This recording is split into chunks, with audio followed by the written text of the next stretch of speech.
Hi explain Guru here. जरूरी सूचना। आज हम एक ऑस्ट्रेलियन साइंस फिक्शन मूवी 2067 को एक्सप्लेन करेंगे। मूवी की शुरुआत होती है ईयर 2067 जब क्लाइमेट चेंज के कारण दुनिया खत्म हो गई है। सारे फॉरेस्ट जल गए हैं, उसके साथ सारे ऑक्सीजन भी खत्म हो गए हैं, जिसके कारण अर्थ पर ऑक्सीजन लेवल बिल्कुल गिर गई है। जिंदा रहने के लिए लोगों को आर्टिफिशियल ऑक्सीजन खरीदना पड़ रहा है। धरती का 99% हिस्सा डार्क हो गया है। ऑक्सीजन की कमी से लोग घुटन से मर रहे हैं। ऐसे कंडीशन में ऑस्ट्रेलिया का एक शहर सरवाइव कर पाया है, और वो भी एक कंपनी क्रोनिकॉर्प कॉर्पोरेशन की वजह से, जो आर्टिफिशियल ऑक्सीजन बनाती है। पर आर्टिफिशियल ऑक्सीजन की वजह से लोगों को डिफरेंट डिजीज हो रही है और धीरे धीरे वह भी मर रहे हैं। कंडीशन ऐसी है, धरती पर इंसान अब कुछ ही साल के मेहमान है। इस कहानी में हमें एक ईथन व्हाइट नाम का आदमी दिखाया गया है, जो एक ऑस्ट्रेलियन सिटीजन है। ईथन और उसका दोस्त जीवड ऑक्सीजन बनाने वाली कंपनी में मैकेनिक का काम करता है। कंपनी सीकनेस के क्योर को ढूंढ रही है। उधर ईथन की वाइफ को भी सीकनेस है आर्टिफिशियल ऑक्सीजन की वजह से।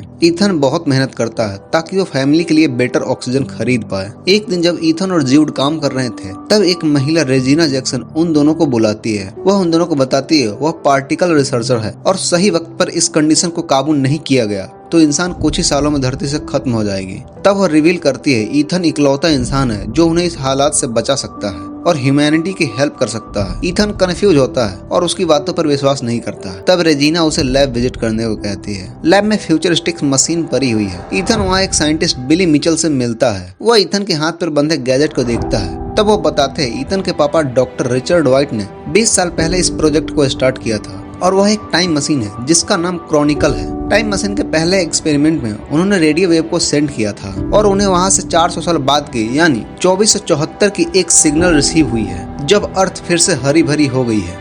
उन्हें विश्वास होता है अगर लोग फ्यूचर में अभी भी जिंदा है तो मतलब उन्होंने प्रॉब्लम का सॉल्यूशन खोज लिया होगा। तभी एक स्ट्रेंज एक्टिविटी साइंटिस्ट को परेशान करती है। जब उन्होंने जो रेडियो वेव भेजा था, आफ्टर डिकोडिंग किसी ने फ्यूचर से मैसेज भेजा था, सेंड ईथन व्हाइट। इसलिए रेजिना और पूरी कंपनी ईथन को फ्यूचर में भेजना चाहती है ताकि वो फ्यूचर में जाके सीकनेस का क्योर ला सके। ईथन सरप्राइज होता है और उनकी बातों पे विश्वास नहीं करता। उसे लगता है रेजिना उसको बरगला रही है। थोड़ा सोचने के बाद वो अपनी सिक वाइफ को छोड़कर फ्यूचर में नहीं जाना चाहता है और मना कर देता है। ईथन दूसरी ऑक्सीजन खरीदता है। जीवड कहता है तुम्हें जाना चाहिए और लोगों की हेल्प करना चाहिए। ईथन उसे डांटते हुए कहता है वो अपने पापा की तरह बिल्कुल नहीं बनना चाहता। वो अपने पापा को हेट करता है क्योंकि बचपन में वो ज्यादातर उसके साथ नहीं रहे, और जब वो 20 साल का था तो अपने काम के चलते उन्हें छोड़ के चले गए। उसकी माँ को गोली मार के हत्या कर दी गई, और तब जीवड ने उसे बचा लिया था, और वह इस सब का जिम्मेदार अपने पापा को मानता है क्योंकि वो अपने प्रोजेक्ट के लिए पूरे घर परिवार को छोड़कर चले गए थे।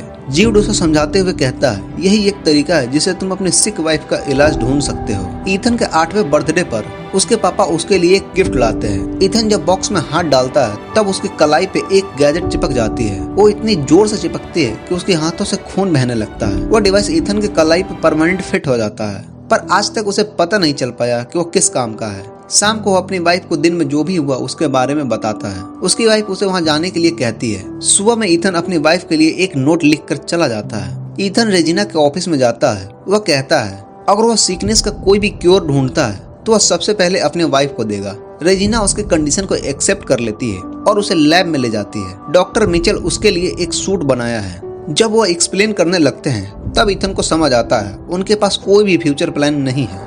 वहाँ क्या होने वाला है, वह किससे मिलने वाला है, किसी को कुछ नहीं पता। ईथन सूट पहन लेता है। डॉक्टर मिचेल ईथन को एक एआई डिवाइस देते हैं जिसका नाम आर्ची है।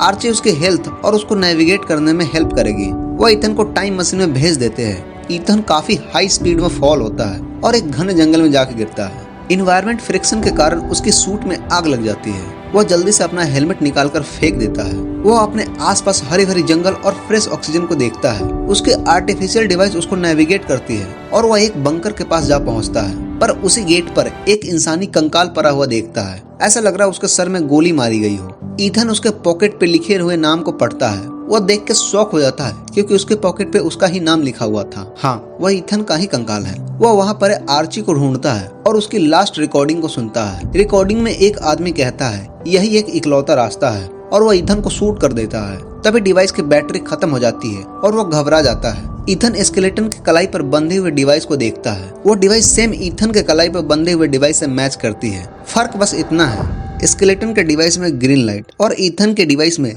रेड लाइट है जब से उसके पापा ने उसको यह पहनाया है। रात को ईथन आग जलाता है और बेरीज तोड़कर खाता है, पर वो बेरीज पॉइजनस थी जिसके कारण उसकी स्थिति बिगड़ने लगती है। अचानक से वो सरप्राइज हो जाता है जब उसके पास ज्यूड उसकी हेल्प करने के लिए आ जाता है। ज्यूड कहता है एआई डिवाइस ने कंपनी को उसके हेल्थ की इन्फॉर्मेशन दी, तब उन्हें पता चला तुम खतरे में हो और उन्होंने मुझे भेज दिया। फिर वो दोनों उस स्केलेटन के पास जाते हैं। वह एआई आर्ची के डिवाइस की हेल्प से दूसरे गेट के पास पहुंचता है। एक रैंडम डिवाइस ईथन की आई को स्कैन करती है और गेट खोल देती है। जब वो अंदर जाता है तब एक मॉनिटर ईथन का वेलकम करती है। कंप्यूटर उससे डीएनए सैंपल मांगती है। ईथन एक्सेप्ट कर लेता है। जब वो एक्सेप्ट कर लेता है उसकी कलाई पर लगी डिवाइस उसके हाथों से खून निकाल देती है। ब्लड टेस्ट के बाद ईथन के हाथों पर लगी डिवाइस की लाइट ग्रीन हो जाती है। ओह, दैट्स इंटरेस्टिंग। रूम का लाइट ऑन हो जाता है। तब उन्हें पता चलता है वह उसी क्रॉनिकल लैब में है। फर्क बस इतना है, 400 साल बाद ये वही लैब है जहाँ से ईथन को फ्यूचर में भेजा गया है और अब वह 400 साल बाद उस लैब की यह दशा हो गई है। ज्यूड कहता है फ्यूचर में कुछ भी नहीं बदला, यह सब वैसा का वैसा ही है और हम सब भी मर जाएंगे जैसे ईथन तुम मर गए। ईथन सिस्टम में लॉगिन करता है। उसके सामने एक होलोग्राफिक वीडियो आती है जो उसके पापा ने उसके लिए रिकॉर्ड करके छोड़ा था। वो कहता है टाइम मशीन का पर्पस है फ्यूचर में ऑक्सीजन डेटा को कलेक्ट कर पास्ट में ले जाना। जब पहली बार ईथन के पापा ने टाइम मशीन को स्टार्ट किया था उन्हें भी सेम मैसेज रिसीव हुआ था, सेंड ईथन वाइट। इसलिए उसके पापा ने उसके कलाई पर एक डिवाइस को पहना दिया था डीएनए वेरिफिकेशन के लिए। Okay guys, more interesting. जल्दी ही उन्हें रियलाइज होता है 400 साल बाद टाइम मशीन की बैटरी खराब हो गई है और अब वह फिर से पास्ट में नहीं जा सकते। मौत तो अभी दूर थी, पर उससे पहले टेक्निकल ग्लिच के कारण लैब का न्यूक्लियर एक्सप्लोजन टाइमर स्टार्ट हो जाता है जो 4 घंटों में फटने वाला है। मतलब उनके पास अब 4 घंटे बचे हैं टाइम मशीन को स्टार्ट करने में, इसलिए उन्हें जल्दी से जल्दी उसका क्योर ढूंढना होगा। जब वो लैब से बाहर जाते हैं वो नजारा देखकर सरप्राइज हो जाते हैं जहां ह्यूमन इंटरवेंशन ना होने के कारण चारों तरफ हरियाली छाई है, बिल्डिंग्स पर ग्रीनरी छाई है और हर जगह ह्यूमन स्केलेटन पड़ी हुई है। ईथन अपने वाइफ के घर जाता है सिर्फ उसकी हड्डियों को देखने और उसे मिल भी जाती है। ज्यूड कहता है हमें पास्ट में जाना चाहिए क्योंकि यहाँ भी फ्यूचर में सीकनेस का कोई सॉल्यूशन नहीं है। ईथन भी पास्ट में नहीं जाना चाहता क्योंकि पास्ट में कुछ भी नहीं बदला और ना ही फ्यूचर में। ज्यूड की बातें ईथन को सस्पिशियस लगती है और वह फिर से आरसी रिकॉर्डिंग को प्ले करता है। उसमें जो आवाजें थी वह ज्यूड की आवाजें थी। ज्यूड उस पर गन पॉइंट कर देता है, पर ईथन सिचुएशन को मैनेज करते हुए मिशन को कंप्लीट करने और पावर कोर को रिपेयर करने के लिए कहता है। वह दोनों पावर सेंटर को रिपेयर कर क्रॉनिकल लैब में पहुंचते हैं। अब सब सही है। पोर्टल लॉन्च होने में 37 मिनट बचे हुए हैं। 37 मिनट बाद पोर्टल लगभग 30 सेकंड के लिए 2067 में खुलती है। जब तक ईथन की स्केलेटन वही डोर पे पड़ी हुई है। सच जानने के लिए ईथन अपने आर्ची से नई बैटरी निकालकर पुराने आर्ची में लगाता है। वो देखता है ज्यूड ही वो इंसान है जिसने ईथन को गोली मारी है। ज्यूड गुस्से में कहता है हम भविष्य नहीं बदल सकते और मैं बस तुम्हें प्रोटेक्ट कर रहा हूँ, थोड़ा पेशेंस रख। ईथन ज्यूड को एक रूम में लॉक कर देता है और फिर से उस होलोग्राफिक वीडियो को प्ले करता है। वो देखता है क्रोनिक कॉर्प कॉर्पोरेशन की सीटीओ रेजिना जैक्सन और उसके पापा के बीच की कन्वर्सेशन को। ईथन के पापा टाइम मशीन को यूज कर पूरे ह्यूमैनिटी को बचाना चाहते थे, जबकि रेजिना उसे कॉमर्शियलाइज कर कुछ ही लोगों को बचाना चाहती थी। उसके पापा कहते हैं जब फ्यूचर में सब मर चुके होंगे तो किसी को आज से फ्यूचर में आके इस टाइम मशीन को स्टार्ट करना होगा, तभी 2067 और 2474 के बीच एक ऑपरेशनल लिंक बन पाएगा। पर रेजिना के प्लान को नाकाम करने के लिए ईथन के पापा ने ईथन के डीएनए को वेरिफिकेशन की बना दिया। इतना सुनते ही रेजिना गुस्से में आकर ईथन के पापा को गोली मार देती है और ज्यूड को उसकी माँ को मारने का ऑर्डर देती है। ज्यूड उसकी माँ को मार के ईथन का सेवियर बनने का नाटक करता है ताकि वह एक न एक दिन ईथन का यूज करके फ्यूचर में उससे टाइम मशीन को एक्टिवेट करवा सके। ईथन जिसे सब दिन से अपना भाई मानता रहा, उसने उसकी माँ को मारा है और तकरीबन उसे भी मारने वाला था। वह समझ जाता है उसने अपने पापा को समझने में गलती कर दी। रेजिना बस कुछ ही गिने चुने लोगों को फ्यूचर के हरी भरी दुनिया में लाना चाहती है, इसलिए उसने ईथन का यूज किया।